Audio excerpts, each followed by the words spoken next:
विपक्ष जयराम ठाकुर ने सीएम सुखविंदर सिंह सुक्खू पर तंज कसते हुए कहा कि उनका स्वराज की धरती पर स्वागत है, लेकिन उनसे निवेदन है कि वो यहां आकर झूठ ना बोलें। जयराम ठाकुर ने कहा कि आजकल सीएम जहां भी जा रहे हैं वहां बीजेपी द्वारा शुरू किए गए कार्यों का फीता काट रहे हैं। बावजूद इसके लोगों के बीच जाकर ये झूठ बोल रहे हैं कि उस काम को उनकी सरकार ने करवाया, जबकि हकीकत यह है कि उन सभी कार्यों को बतौर मुख्यमंत्री बीजेपी सरकार ने बजट के साथ शुरू किया था। माता बगलामुखी के लिए 50 करोड़ की लागत से बने रोपवे का निर्माण भी बीजेपी सरकार के समय ही शुरू हुआ था। सीएम स्वराज में आकर कम से कम इसके बारे में झूठ ना बोले। वो सीएम हैं और उसके नाते उद्घाटन करना उनका अधिकार है, लेकिन ये उद्घाटन झूठ के बगैर होना चाहिए।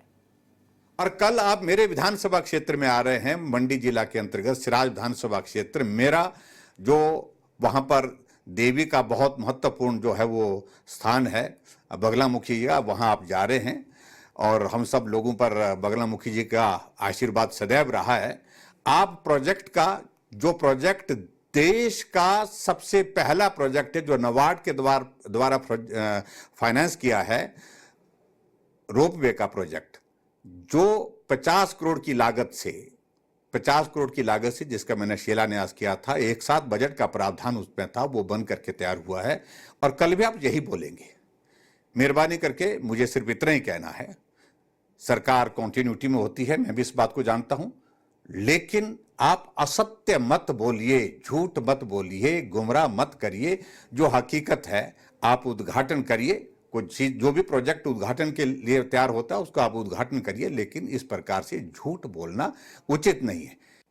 उद्घाटन करने में मुझे कोई आपत्ति नहीं है, लेकिन हैरानी की बात है कि आज मैं मुख्यमंत्री का सुन रहा था ढली के बस स्टैंड के बारे में कि भारतीय जनता पार्टी की सरकार ने तो इसके लिए बजट का प्रावधान नहीं किया था। मुख्यमंत्री जी, हम बार बार कह रहे हैं एक संवैधानिक दायित्व पर हैं आप, और मुख्यमंत्री का दायित्व एक ऐसा होता है जहां लोग भरोसा भी करते हैं। आपने उस भरोसे को तार तार कर दिया है। हर बार झूठ बोल करके,